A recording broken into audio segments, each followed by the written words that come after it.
Here's a list of our place values, kind of like that place value chart up at the top that you took a look at.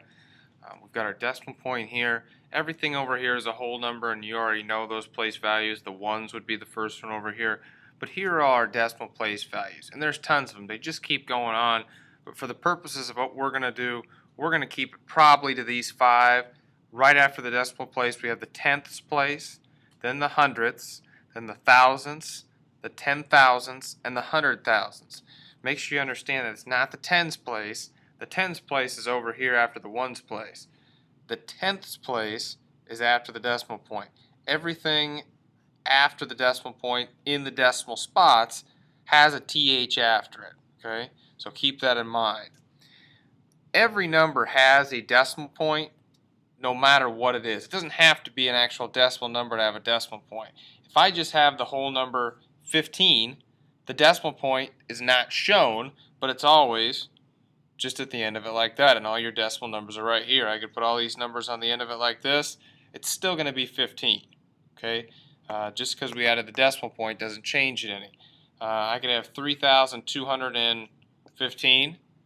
Again, decimal point, it's going to be at the end of the number if it's not listed. So that's just something to keep in mind. What we're going to work on just to start with here is how to identify the actual place values, just to make sure here, and how to read the numbers.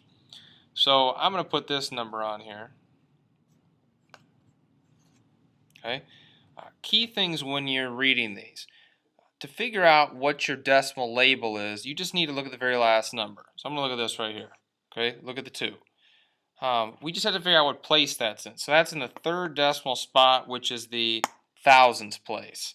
So I'm just going to put this here just so we have a good memory of that. That's the thousands place. Anytime you see a decimal point, you read that as and. So how this would read is 3 and 152 thousandths. Okay, we just read the number how it looks, including the and, reading all the decimals like normal here, and then we just put the label at the end. So it would be 3 and 152 thousandths because the last number is the thousandths place. Okay, I could do this.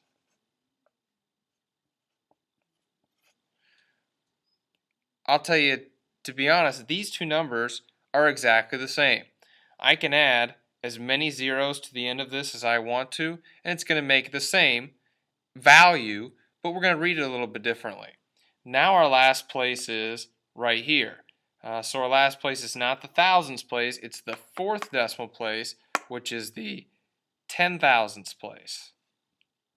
So when I read this, I'm going to read 3 and 1,520, then my label, 10 thousandths.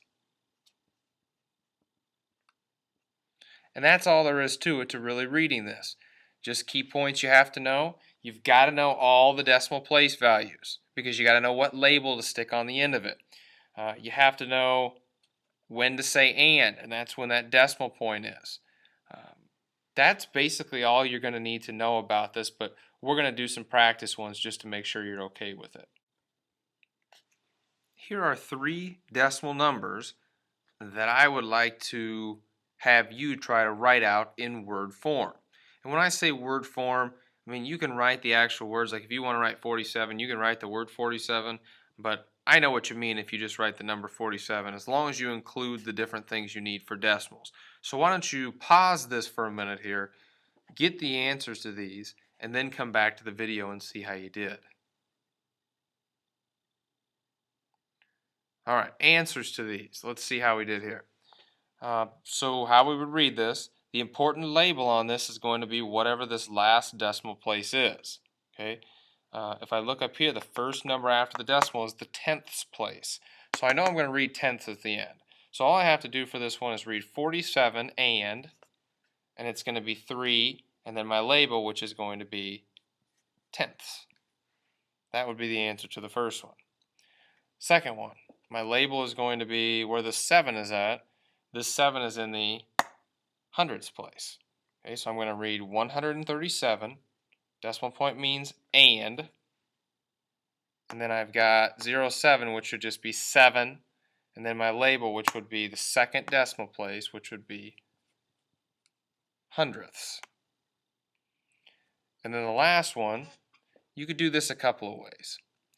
I could do, first of all, my label would be here. That's the third decimal place, which would be the thousandths place. Okay, I could read this a couple ways. I could do 0 and 511 thousandths, or I could really just forget about this first part right here, because if there's no whole numbers, you really don't have to say it, and I could just put 511 thousandths. Okay, so the important things: decimal point means and, read the number how it says, include your label based on your place value chart.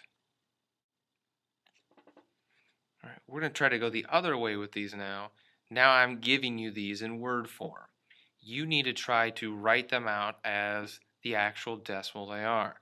So why don't you pause the video, take a look at these and write them down, and see what you come up with here. All right, for these four, okay, let's start with the first one here. 20 and 5 10,000ths. Okay, so here's what I like to do to make this easier.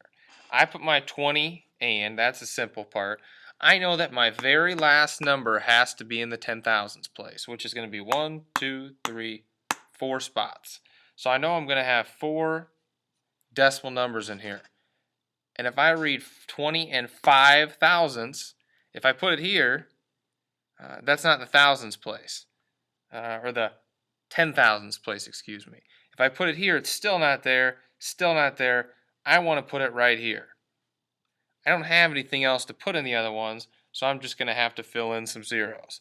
That would be 20 and 5 10,000ths. Okay, it's got everything we need, the whole number, the and part right here, the 5 is in there, and we've got the label, the last number should be in the 10,000ths place. Okay. Next one, 4/10. This is simple enough. There's no whole number, so I could start with 0 point if I want to. 0 and the tenths place is just the first one, so I know I only need one place value here, and it's going to be 4 of them. So I have 4/10. I could do this just like this, too. I could just put 0.4 would be 4/10 also. Both of those would be acceptable.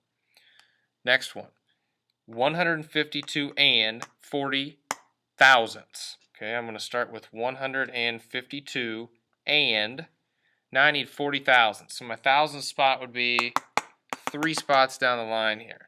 So I can do 3 lines would be okay. And now I just have to figure out some way to fit this in with having the last number be in the 10,000ths place. So I'm going to have to put the 40 right here, and then I'm going to have to fill in a 0. Now if we look and make sure it matches up, we've got 152, we've got the and then we've got 40, and then the last number's in the 10,000ths place. Last one, 0 and 14 hundredths. Here's the hundredths place. So I can put my 0 and I know I'm going to have 2 spots, because I know the hundredths place is that last spot that we need. 2 spots. I got the number 14. I only got 2 places, so the only place it could go is right here. I could also just do 0.14. Okay? Hopefully this is making sense to you. If it doesn't, please make sure that you ask some questions.